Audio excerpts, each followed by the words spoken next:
¿En cuántas regiones distintas se divide el atlas estelar del Almagesto de Ptolomeo? ¿Qué papel juega la refracción atmosférica en la correcta determinación de las coordenadas estelares? ¿Cuántas variantes diferentes de dichas coordenadas existen en los diferentes manuscritos del Almagesto y cuáles de ellas son las que más se repiten? Veámoslo, comenzamos.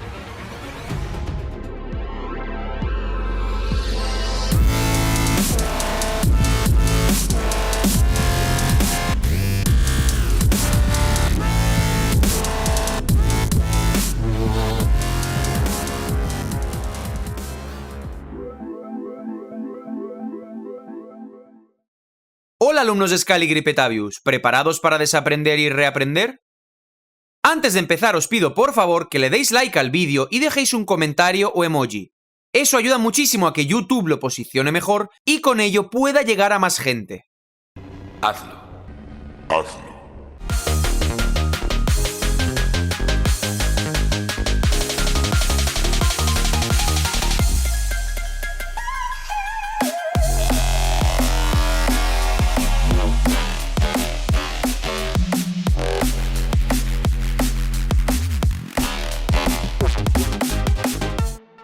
Este vídeo es una continuación del anterior de esta serie, que os aconsejo que veáis.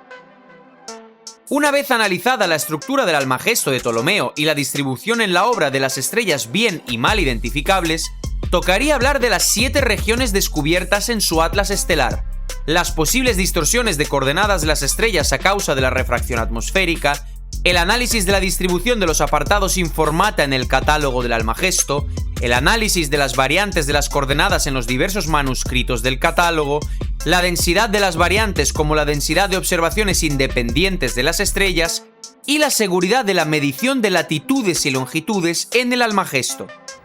No, God, please, no, no, no. Pero todos estos temas pueden ser muy tediosos. Es por eso que no voy a exponerlos de manera pormenorizada en mis vídeos. Thank you. A todo aquel que le interesen estos temas astronómicos, le remito a la fuente original en inglés y le animo a leerla personalmente. Tenéis su enlace en la descripción. Además, al final del presente vídeo, como de costumbre, encontraréis toda la bibliografía necesaria para profundizar en estas cuestiones. No obstante, sí pienso decir unas cuantas cosas acerca de todo aquello que no voy a exponer en profundidad. No. De las 7 regiones del Atlas Estelar, que expuse en el vídeo anterior de esta serie, debo señalar que se diferencian unas de otras por la cantidad de estrellas identificadas con seguridad. Hay unas cuantas conclusiones básicas que se extraen de este punto. A. La precisión de la medición de las estrellas del apartado Informata es relativamente baja. B. La parte A del cielo está medida mejor en el Almagesto que las partes B, C, D y M. C. La parte B está peor medida que la A. D. La parte M, que es la Vía Láctea, ocupa una posición media entre las partes A y B. E. Las regiones C y D son las peor medidas. F. La parte mejor medida es Zod A, a la derecha de la Vía Láctea. G. La parte Zod B está medida mucho peor que Zod A. ¿Y qué deducimos de eso? Por tanto, la investigación de las coordenadas de las estrellas en el Almagesto debe basarse principalmente en las estrellas de la parte A del cielo. ¿Por qué? Muy buena pregunta. Pues porque es la que está mejor medida y contiene una menor cantidad de estrellas mal identificadas. Al mismo tiempo, no se debe hacer ninguna conclusión con base en las regiones C y D. Se obtiene la posibilidad de diferenciar la lista de las 12 estrellas con nombre por el nivel de su seguridad, de la medición, se entiende. Las más seguras son las de la región A y aquellas que están en la cercanía inmediata de su frontera. Tales estrellas son Régulo, Espiga, Previndemiatrix, Proción, Arturo, Aqueli, Antares, Lira Vega y Capella. Las no seguras son Sirio en la región D, Águila Altair en la región B en la frontera de la Vía Láctea a la izquierda y Canopo, que está ya tras los límites del mapa estelar. Estas estrellas acabaron dentro de las regiones del cielo mal medidas. En cuanto a la estrella Previndemiatrix, es necesario señalar que no debe estar en la lista de las estrellas con nombre buenas. ¿Por qué? Muy buena pregunta. Pues básicamente por el siguiente motivo. Aunque la estrella se identifica bien, en particular no está en la lista de las mal identificadas, en el trabajo de los astrónomos Christian Heinrich Friedrich Peters y Edward Ball Nobel, se le atribuyen coordenadas bastante indeterminadas, no respaldadas por referencias a manuscritos originales del Almagesto. Peters nos dice lo siguiente acerca de las coordenadas de dicha estrella en la obra de Ptolomeo. Cito: las autoridades griegas dan 20 grados 10 minutos, los árabes 15 grados 10 minutos. La diferencia es de 5 grados. La latitud en el catálogo de Ulugh-Bek es de 16 grados 15 minutos. Peters da 16 grados 0 minutos, apoyándose en el catálogo de Halma, a quien siguió Bailey. Sin embargo, él señala que Halma no da una referencia de autoridad. Está claro que Halma cogió 16 grados 0 minutos de Halley. Esto, por supuesto, es correcto, aunque no esté respaldado por ningún manuscrito. Queda claro que, ante tal imprecisión de la información, la estrella Previndemiatrix debe ser excluida de la consideración. No corras, bonito, tú estás excluido. Por tanto, de las 12 estrellas con nombre, en la región del cielo medida con seguridad, hay 8 estrellas: Régulo, Espiga, Proción, Arturo, Aqueli, Antares, Lira Vega y Capella. En cuanto a la distorsión de las coordenadas de las estrellas como consecuencia de la refracción atmosférica, es evidente que se trata de un importante factor a tener en cuenta a la hora de trabajar con catálogos estelares. La luz se refracta al pasar de una capa de aire menos densa a otra más densa, y la refracción es mayor cuanto más densas sean las capas de aire. Como resultado, la luz se vuelve más vertical. Por tanto, desde que entra en la atmósfera hasta que es observada por una persona, la luz describe una curva en su recorrido por las diferentes capas. La ecuación de dicha curva se puede calcular.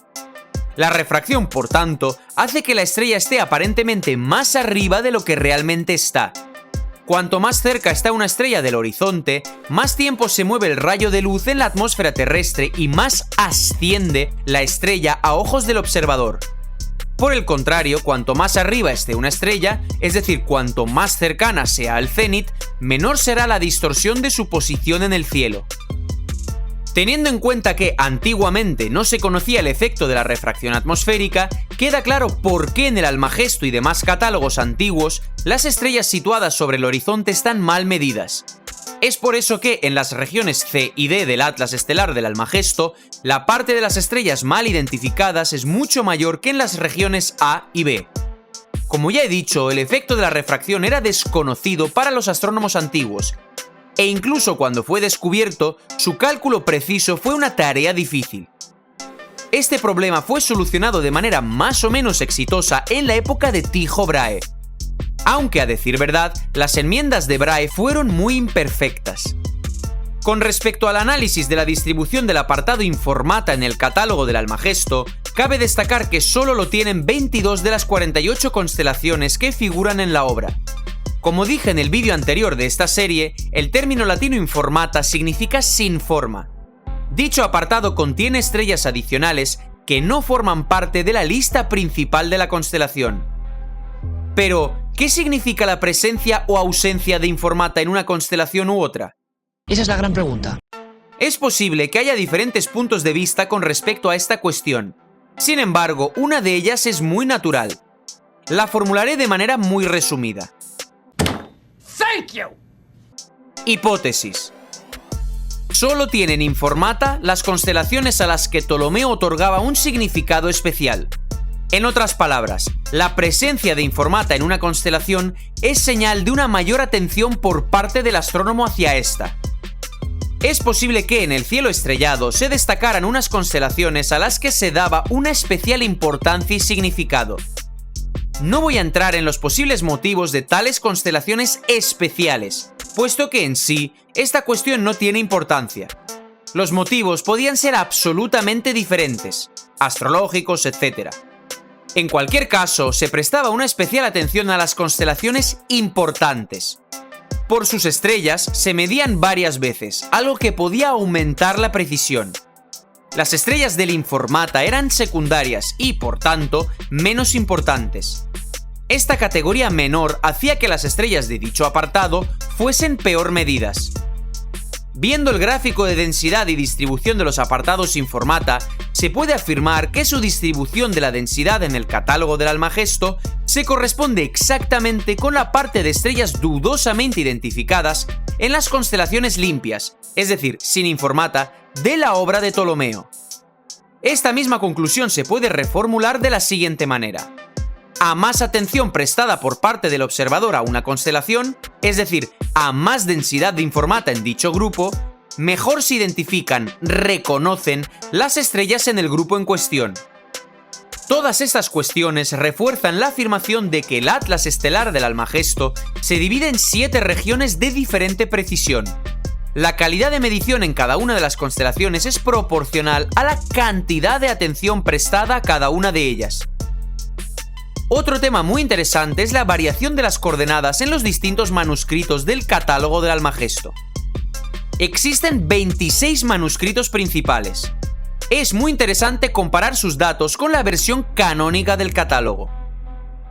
En el trabajo de Peters y Nobel, en la tabla 9 se exponen las variantes de las longitudes y latitudes, que se diferencian de la versión canónica oficial del catálogo. Los autores, para componer la tabla, procesaron los siguientes manuscritos. A. Manuscritos griegos. B. Manuscritos latinos. C. Manuscritos árabes. La tabla 9 está dividida en 26 columnas que responden a los manuscritos enumerados. Cada línea de la tabla responde a una u otra estrella del catálogo, para la que los manuscritos indicados contienen una variante de las coordenadas diferente a la canónica. El aspecto de la tabla da una impresión de absoluto caos. Las variantes están diseminadas por ella de manera casual. Algunas variantes de manuscritos diferentes pueden evidentemente coincidir. La tarea consiste en averiguar el grado de popularidad de una variante, es decir, qué variante se repite más en los diferentes manuscritos, y en analizar los patrones en los cúmulos de todos los datos numéricos.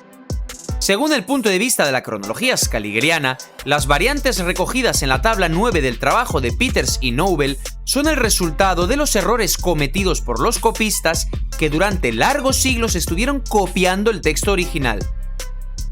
Si todavía no sabéis qué es la cronología scaligeriana, aquí tenéis el vídeo en el que introduzco brevemente el tema. Se cree que el original del Almagesto se perdió hace muchísimo tiempo y ha llegado hasta nosotros en forma de varias copias medievales. Cada siguiente copia, copiando la copia anterior, introducía sus propios errores nuevos. Como resultado, hoy en día tenemos varias versiones del catálogo. Sin duda, durante el copiado podían surgir errores, puesto que en aquellos tiempos las cifras eran letras. Algunas letras son fáciles de confundir. Esto llevaba a una determinada distorsión del material numérico de partida. Resumiendo, se puede decir que la historia scaligeriana considera que las diversas copias del Almagesto y su catálogo que tenemos a nuestra disposición hoy en día son solo copias mecánicas, realizadas por diversos copistas. Cada una de estas copias es el punto final de cierto árbol de copias, cuyo inicio fue el original perdido del Almagesto de Ptolomeo. Al mismo tiempo, no se descarta que el catálogo no solo se copiara, sino que también se completara con nuevas observaciones, realizadas en la época del copista. Como resultado, en el catálogo pudieron aparecer nuevas coordenadas, más exactas, en opinión del astrónomo medieval, que las de partida. De esta manera, no se descarta que las versiones del catálogo que han llegado hasta nosotros fijaran las variantes de ambos tipos. A. Los errores mecánicos del copiado. B. Los resultados de las observaciones independientes de las estrellas, las nuevas mediciones de las coordenadas. La pregunta es, ¿qué variantes hay más? No tengo ni puta idea, yo qué sé. En otras palabras, ¿cuál de los siguientes puntos de vista es más cercano a la realidad? La verdad es que nunca me había preguntado eso, 1. Las variantes que se tienen hoy en día son, principalmente, consecuencia de la discordancia de los copistas. 2. Las variantes que se tienen hoy en día son, principalmente, consecuencia de numerosas mediciones independientes de coordenadas de estrellas, realizadas por uno o varios observadores en una misma época, o diferentes. La determinación de tales épocas es otra tarea distinta. En otras palabras, es posible que hoy en día tengamos no solo copias del catálogo de partida, sino también sus borradores, a partir de los cuales compusieron después la versión canónica definitiva del catálogo. Para saber cuál de los dos puntos de vista anteriores es más cercano a la realidad, es necesario procesar y analizar la tabla 9 del trabajo de Peters y Noble. Y es algo que el equipo científico del proyecto Nueva Cronología ya realizó en su momento. Cabe destacar que en esta investigación no se separaron las longitudes y las latitudes, sino que se analizó su característica sumaria. El hecho es que habitualmente la cantidad de variantes no es muy elevada. Por eso es natural considerar precisamente la característica sumaria para realizar conclusiones estadísticas más precisas y seguras. La densidad de las variantes como la densidad de las observaciones independientes evidencia, de nuevo, la división del atlas estelar del Almagesto en 7 regiones. Es decir, otro análisis más concuerda con los resultados ya obtenidos mediante otros procedimientos. Sin entrar en los detalles de los cálculos y la formalización estadística, que podéis consultar personalmente en la fuente original, cuyo enlace os dejo en la descripción, cabe destacar que el resultado obtenido es el siguiente. No podemos interpretar las variantes de las coordenadas de las estrellas presentadas en los 26 manuscritos del Almagesto exclusivamente como el resultado de los errores de los copistas. Dicho de otra manera, hay que descartar la hipótesis de que la aportación principal a la formación de las numerosas variantes de coordenadas de las estrellas las hicieran los errores de los diferentes copistas. Pero entonces, la única explicación razonable del efecto descubierto es la siguiente. La multitud de diferentes variantes de coordenadas de estrellas en los manuscritos del Almagesto tienen como fuente primaria las observaciones independientes de las estrellas, realizadas varias veces por uno o muchos observadores. En virtud de la imprecisión de los instrumentos utilizados, los resultados de estas observaciones independientes a veces se diferenciaban entre sí. Cuantas más mediciones de una estrella se hacían, más variantes de sus coordenadas se fijaban en los manuscritos. De esta manera, las regiones del cielo donde es elevada la densidad de las variantes de las coordenadas del Almagesto son precisamente aquellas regiones cuyas estrellas se medían o observaban varias veces. En otras palabras, se trata de regiones de mayor atención por parte de los observadores. Naturalmente, a más atención prestada a una región del cielo, con mayor seguridad se identifican, se reconocen las estrellas en dicha región. En consecuencia, simplificando un poco el cuadro, se puede suponer que los 26 manuscritos principales que han llegado hasta nosotros son, en su mayor parte, no tanto copias mecánicas de un único original perdido, como diversos borradores del Almagesto. Después, con base en ello, se creó el texto canónico definitivo. El punto de vista scaligeriano con respecto a la procedencia de estos manuscritos no se corresponde con la conclusión que se sigue de un exhaustivo análisis científico. En realidad, ¿para qué iban a copiar los copistas medievales? Es más, durante cientos de años, no solo la versión final, definitiva, sino también los borradores. Muy buena pregunta. Otra cosa es que la versión final y los borradores surgieran más o menos en la misma época y la cantidad de transcripciones fuese escasa. Pero estas conclusiones no se han usado para datar el catálogo del Almagesto. Por último, hay que tener en cuenta también la seguridad de la medición de las longitudes y las latitudes en la obra de Ptolomeo. Según afirma el físico, astrónomo e historiador de la ciencia estadounidense Robert Russell Newton, en el Almagesto las latitudes de las estrellas fueron recalculadas por alguien. Sin embargo, esta sospecha no se extiende para las latitudes de las estrellas. Veamos qué dice Robert Newton acerca de la precisión de las mediciones que hay en el Almagesto. En general, en opinión del equipo científico de la Nueva Cronología, el marco de la aplicación de las conclusiones de Newton es mucho más amplio. De facto, él describe con franqueza una situación confusa, formada alrededor de interpretaciones de muchos documentos astronómicos antiguos. En su obra titulada El crimen de Claudio Ptolomeo, Newton escribe lo siguiente. Este principio se puede formular de la siguiente manera. Supongamos que un error hecho por un autor A fue de alguna manera publicado, y digamos que un autor B posterior cita o menciona este error, considerándolo una afirmación verídica. Así, el error se vuelve eterno y ya no se puede eliminar de la literatura científica. Por supuesto, no se puede decir que no hay excepciones. Sin embargo, hay sorprendentemente muchos ejemplos para los que este principio es cierto. Todo lector podrá, quizá, poner sus propios ejemplos. Algo parecido resulta que ocurre también con la interpretación scaligeriana del Almagesto, o más concretamente, con su datación. El análisis de la versión scaligeriana, que atribuye el Almagesto a principios de nuestra era, exige una nueva investigación de su contenido. Se trata de una tarea científica muy laboriosa y bastante complicada. El equipo científico de la nueva cronología ha realizado este colosal trabajo y todos vosotros podéis leerlo, analizarlo, contrastarlo y valorarlo. Si lo hacéis, comprobaréis cuán complicada es la búsqueda de la verdad científica.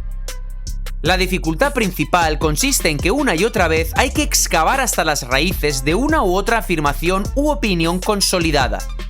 Resulta que su aplastante mayoría fue inicialmente declarada en una presuposición a priorística o taciturna de que el Almagesto data precisamente de principios de nuestra era, según el cómputo scaligeriano. Las excavaciones realizadas por el equipo científico de la nueva cronología requerían un profundo análisis y crítica de la fuente, del material primario, algo que ya de por sí es muy laborioso. La propia naturaleza de las coordenadas eclípticas y ecuatoriales lleva a que las latitudes deben medirse con más seguridad que las longitudes. Además, al usar, por ejemplo, una esfera armilar, los errores podían surgir debido a que el astrónomo cogiera un valor incorrecto en la inclinación de la eclíptica. El hecho es que, al determinar el ángulo entre la eclíptica y el ecuador, el observador después lo fija y comienza a usar el dispositivo ya para medir las coordenadas, por ejemplo de las estrellas, configurando el dispositivo por el ya hallado ángulo de inclinación de la eclíptica. En general, una esfera armilar se puede configurar con respecto a cualquier objeto cuya latitud y longitud se conozca. Ptolomeo usaba a menudo para este fin la Luna. Después de esto, se pueden hallar las coordenadas de cualquier objeto que nos interese. Pero en tal caso, como justamente señala Newton, los errores en la determinación de las coordenadas del objeto conocido llevan automáticamente a errores en los valores de las coordenadas del segundo objeto.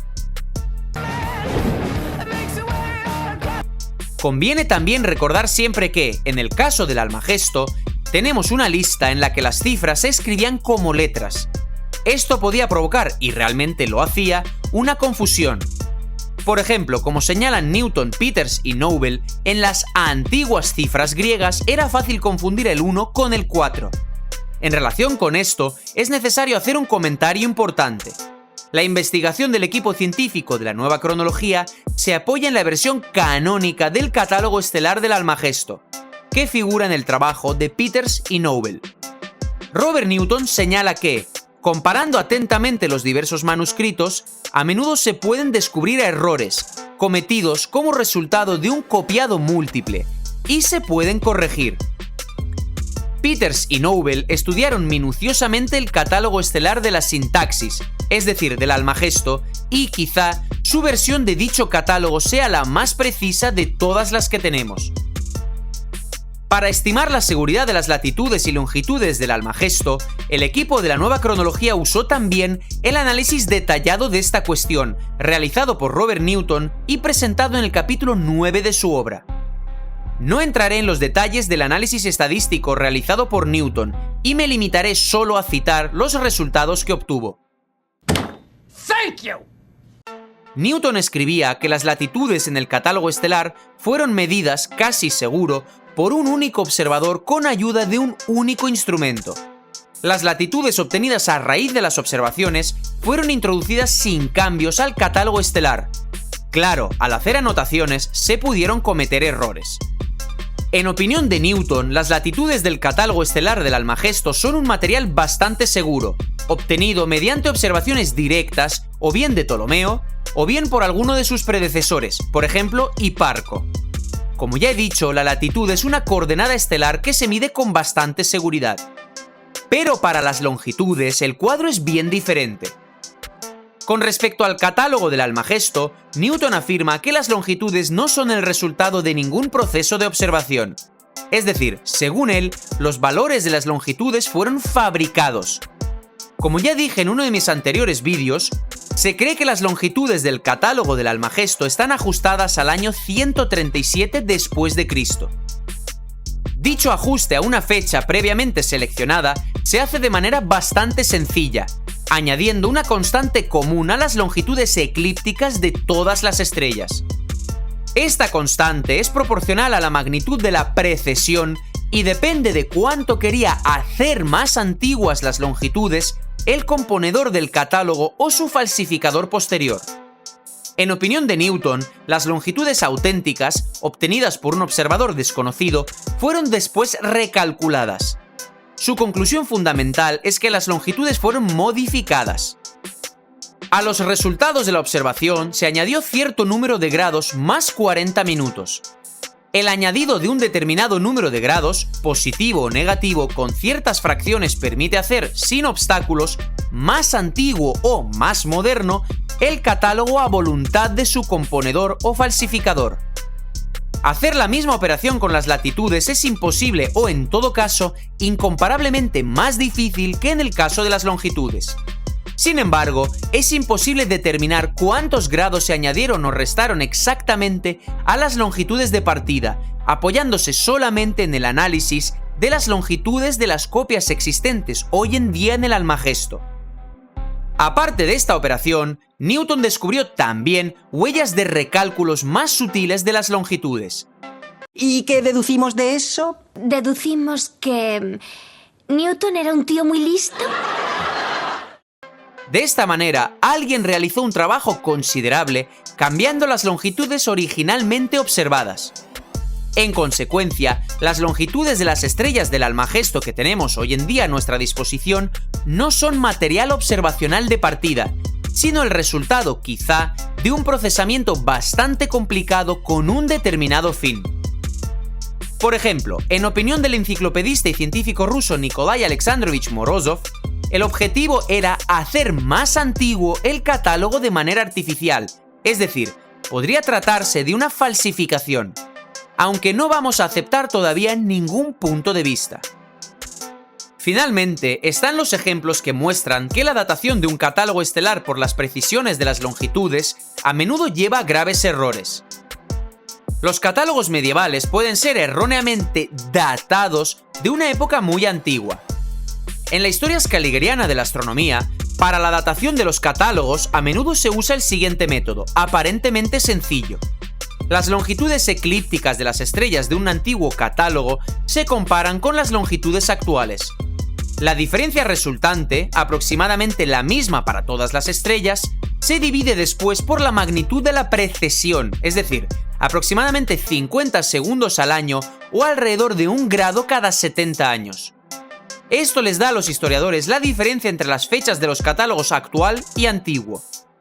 En particular, con esta técnica supuestamente se determina que las longitudes eclípticas, por ejemplo, de una edición griega del Almagesto de 1538, pertenece a la época de principios de nuestra era. Sin embargo, en este método se presupone que el componedor de un antiguo catálogo contaba las longitudes eclípticas desde el punto del equinoccio de primavera de su época, es decir, en la época de observación de las estrellas. Si esto fuera siempre así, entonces la diferencia de las longitudes acumulada hasta nuestros días realmente se podría considerar como consecuencia de la precesión. En este supuesto, el método en cuestión realmente daría la fecha aproximada de la composición del antiguo catálogo. Sin embargo, es importante subrayar que no todos los autores antiguos tomaban como punto inicial de la cuenta de longitudes el equinoccio de primavera de su época. Veamos esto con un poco más de detenimiento. No hay que pensar que los astrónomos incluso de los siglos XVI y XVII contaban obligatoriamente las longitudes como lo hacen los astrónomos actuales. Cojamos, por ejemplo, la famosa cometografía de Stanisław Lubieniecki, publicada en 1681. El nombre original de la obra es Historia Universalis Omnium Cometarum, es decir, Historia Universal de todos los cometas. Se sabe que el libro fue escrito en el siglo XVII. Se sabe. En él se enumeran muchos cometas hasta el año 1680. Su autor perteneció a la escuela de los astrónomos del siglo XVII. Veamos cómo cuenta Lubieniecki las longitudes en sus mapas estelares. Resulta que, en calidad de meridiano celeste inicial, coge el meridiano que pasa a través de la estrella Gamma Arietis, Mesartim. La curva sinusoidal, que representa en esta proyección el ecuador celeste, tiene directamente puesta la palabra aequator, es decir, ecuador. La palabra figura sobre los mástiles de la constelación Argo Navi y se repite junto a la constelación Ofiuco. La eclíptica está representada con una línea gruesa horizontal graduada. Se ve que la eclíptica y el ecuador se cruzan justo en el borde del mapa, en la estrella Gamma Arietis. No hay ninguna duda de ello. Significa que todas las longitudes de las estrellas, indicadas por Lubieniecki, están disminuidas, de media, unos 7 grados en comparación con las longitudes del Almagesto de la edición de 1538. Usemos por un momento la extraña lógica que los historiadores caligrerianos propagandizan de manera persistente e incluso insistente con respecto a la datación del Almagesto por las longitudes de la edición griega.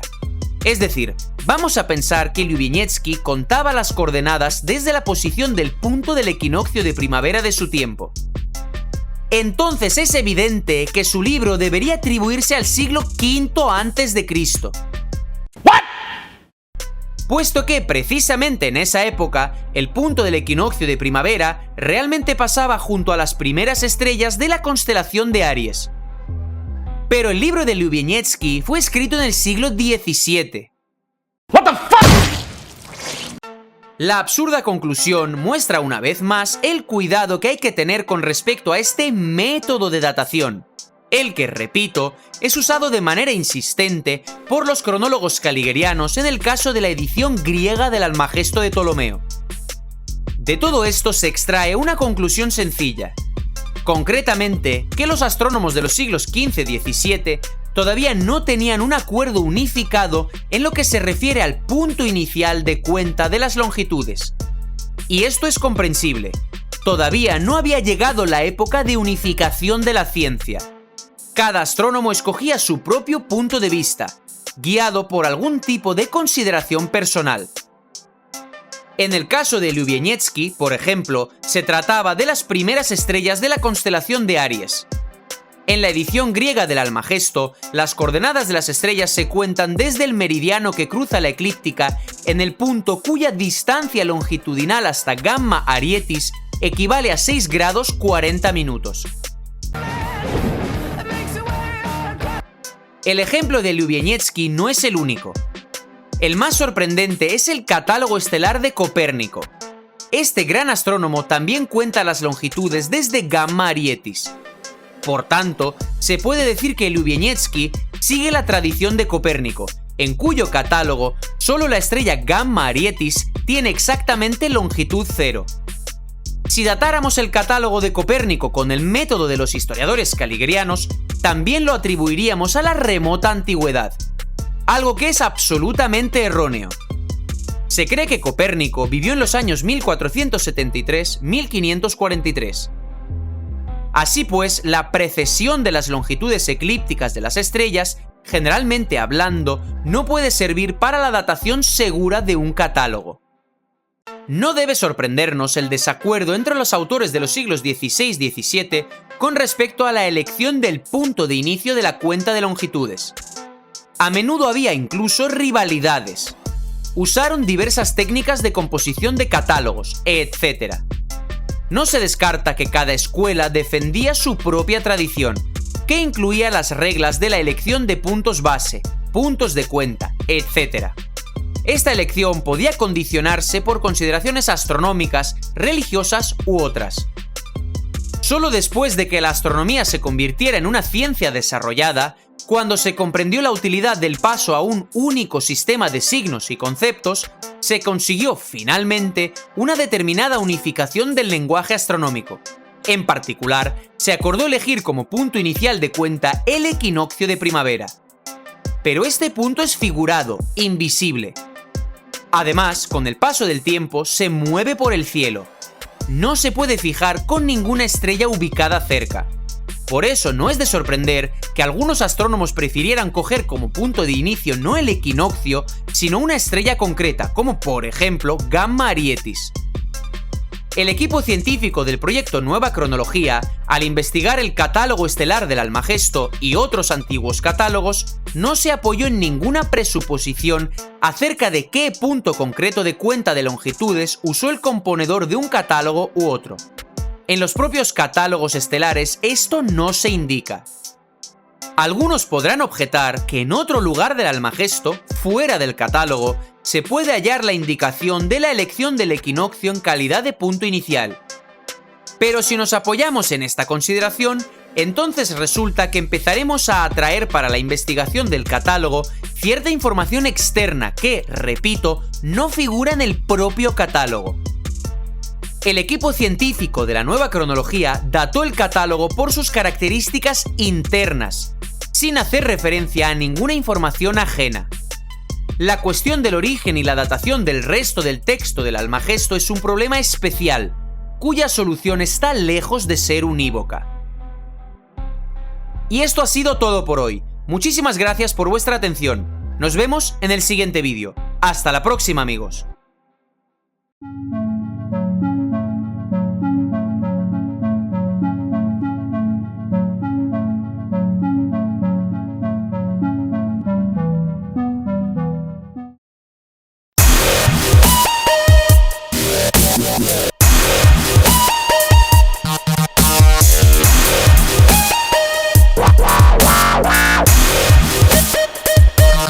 Yeah.